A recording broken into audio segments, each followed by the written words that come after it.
everything changes. Hi, it's Pastor Ann. Hi from Miss Jordan. Hey friends, it's Miss Alyssa. Hi, it's Miss Jacqueline. Hi, it's Miss Wendy. Hey, it's Marcus. Hi, it's Miss Katie.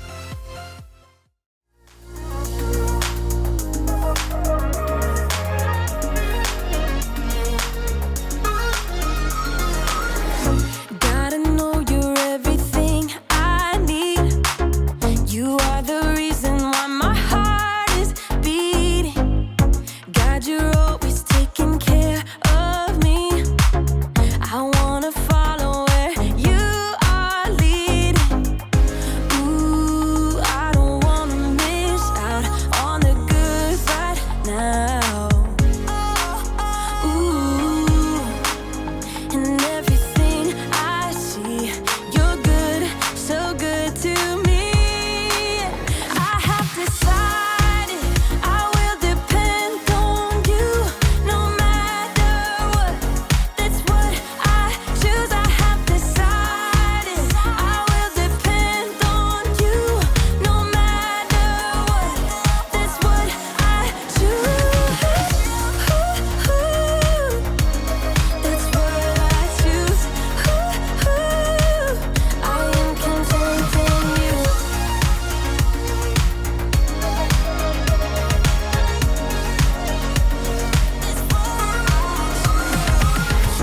Thank you for all that you've given me.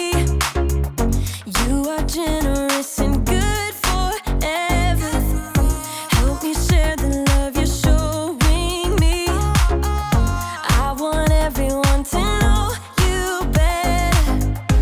Ooh, I don't wanna miss out on the good right now. Ooh, and everything I see, you're good, so good to me. I have decided I will depend on you no matter what.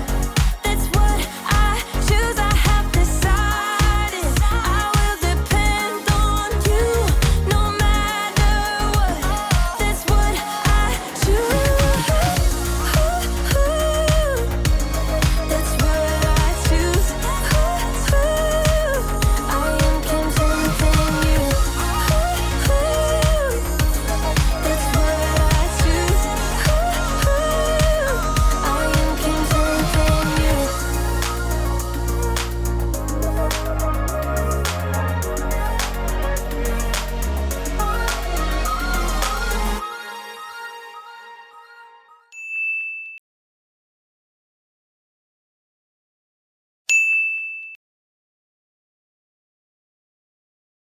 The Bible.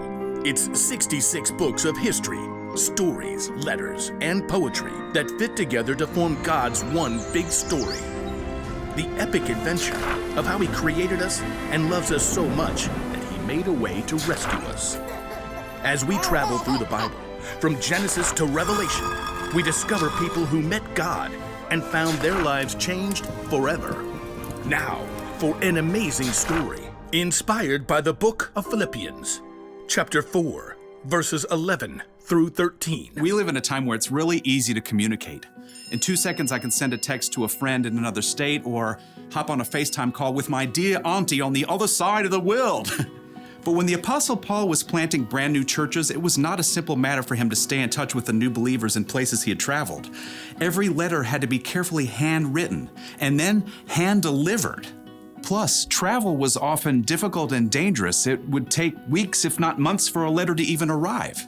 So whenever Paul wrote a letter, he chose the very most important things to say. Every word mattered, including these verses he wrote to the believers at the church in Philippi. I have learned to be content no matter what happens to me. I know what it's like not to have what I need. I also know what it's like to have more than I need.